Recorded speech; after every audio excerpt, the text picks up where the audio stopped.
Hello, this is Eileen, the environmental educator, and in this video we're going to talk about the U.S. government spending more of its currency collapsing debt. And right here, this is 1 million, and this figure right here changes every 40 seconds.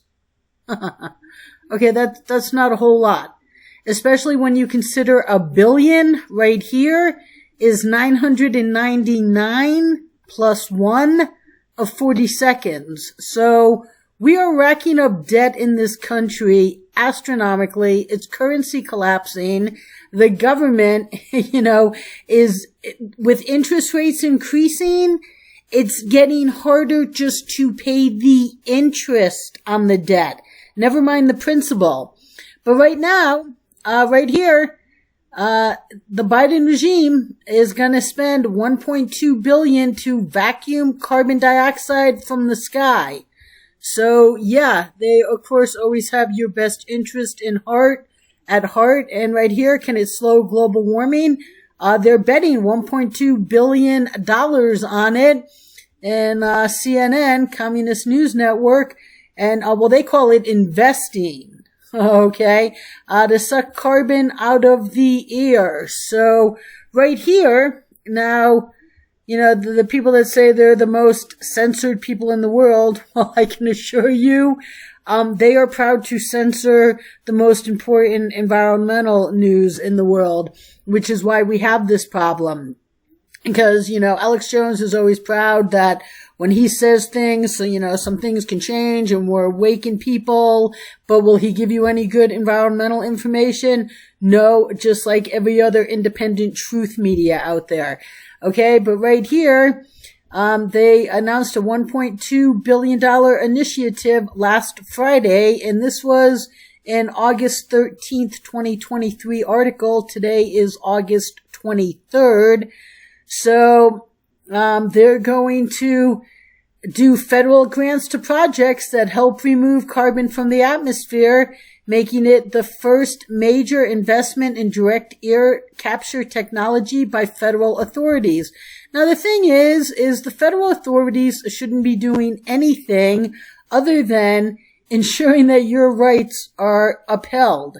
Okay? And the federal authorities that are doing this, along with the world authorities, have been preventing the light years best solution since November of 93, including this current regime, as InfoWars calls it. I call it the occupation, since Mr. Bio's first presidential campaign, where, just like I'm saying to Bobby Kennedy now, even if you don't win, if you talk about this, and you get people to end disposable stadium concessions and become reusable, that will be there forever in the future. And once one does it, everybody else will do it.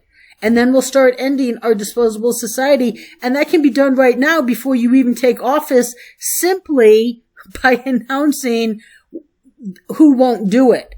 Okay? And then they'll make it a complete about face. But not even Bobby Kennedy will do that for you. Nor will he talk about hemp, which takes carbon out of the air. Okay?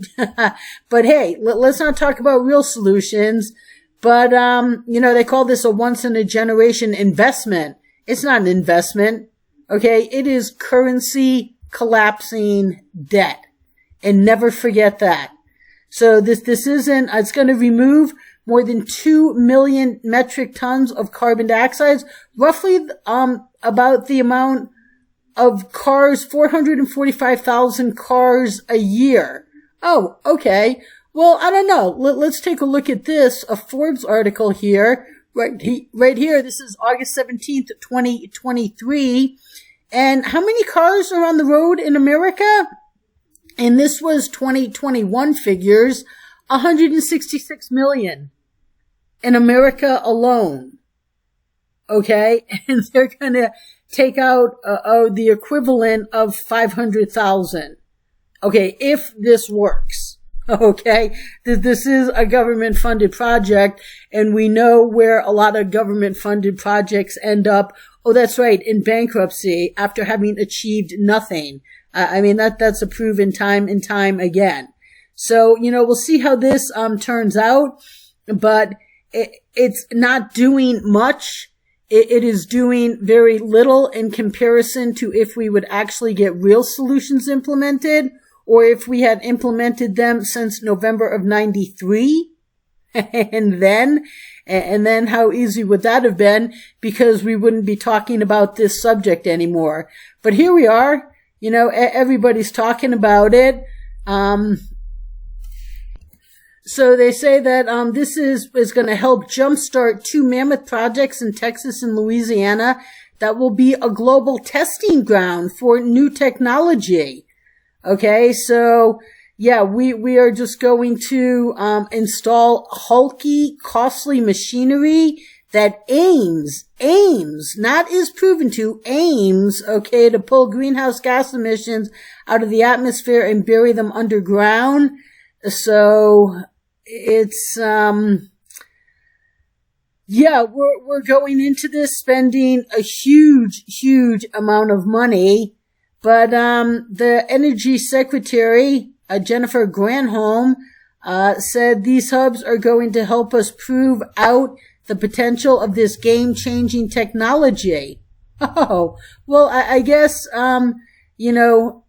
being that she's all important, of course, you would never actually have real solutions, and we just need this game changing. We don't need technology. We don't need 1.2 billion. And why is the government leading it? Because in America, it should be the private market leading it. Why isn't the private market leading with him? Oh, that's right. Because not even Bobby Kennedy will talk to you about it. Okay? No. Real solutions? No, not going to happen. But, right, she says it'll take 500,000 cars off the road. And, it's the largest investment in engineered carbon removal in history. Oh, okay. So it's just a big project with a big facility. Okay. That takes a lot of energy to run. But, the occupation plans to award a total of 3.5 billion. So we're going to triple what we're doing right now, to direct air captures across the country. There are at least 11 projects vying for the cash infusion. Well, of course, who isn't turning down government money? This should be private capital. This should be the private market driving innovation. Where has the government taken us when they did Solyndra, that solar company back in Barack's first occupation? How about the e-vehicles that are, the companies we have given a lot of money to that are going bankrupt? Oh, okay. Oh, but this one will be different. Okay. Well, it's not needed. This is just an absolute ridiculous waste of money, waste of energy. It's, oh boy, it's just ridiculous with what we're not doing. But right here, now CNN, Communist News Network, now they have been, refusing to tell you the truth about actual real solutions since the 90s. And who won't allow them? And had they done their job, we would not be talking about the environment anymore, because our global environmental situation would have been solved a long time ago. So right here, the Energy Secretary says that that means they're going to link everything from capture to processing to deep underground storage, all in one seamless process. Okay. I don't know anything the government's ever been a part of that's been a seamless process, but it doesn't matter, because they'll just tell you it is. But they're going to remove 2 million metric tons of carbon annually, the equivalent of 500,000 cars. And they say it's a very big deal. And right here they say, though it's not clear what the hubs will ultimately do with the carbon once it's extracted, the Department of Energy officials said Neither hub will use captured CO2 for an enhanced oil recovery, a method where carbon is injected into the ground to release more oil. So we're not going to be using it for that. Okay, we just want to get that on the record. So this is just a lot of money unnecessarily. It's not even money, it's debt. It is currency collapsing debt that accrues interest. And it's all a big lot of hoopla, and it wouldn't be needed if we would actually embark on real solutions. But you can't even get Bobby Kennedy to do that. Okay? So don't think that you're going to be spending your money anytime soon, because your government is going to be taxing every penny from you. They're going to need to pay the debt and the interest on the debt. Why? For ridiculous things, because we won't allow real solutions. So stay tuned, people.